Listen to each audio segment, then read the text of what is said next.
स्थानिक स्वराज्य संस्था या लोकशाहीचा पायवा आहेत. लोकशाही सुदृढ करायची असेल तर स्थानिक स्वराज्य संस्थेच्या निवडणुकांमध्ये जास्तीत जास्त मतदान केलं पाहिजे. मी नेहमी असं म्हणतो की मतदान जो आहे हा केवळ अधिकार नाही आहे, ते आपलं कर्तव्य देखील आहे.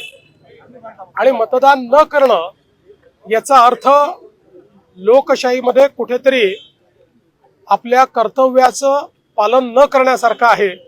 आणि म्हणून मी मतदान केलेलं आहे आणि सर्वांना विनंती करतो, सगळ्यांनी मतदान करावं, भरघोस मतदान करावं.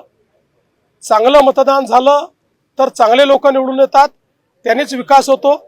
चांगली शहरं तयार करायची असतील तर महाराष्ट्रातल्या 29ही महानगरपालिकेतील सर्व जनतेला मी आव्हान करतो, मोठ्या प्रमाणात मतदान करा.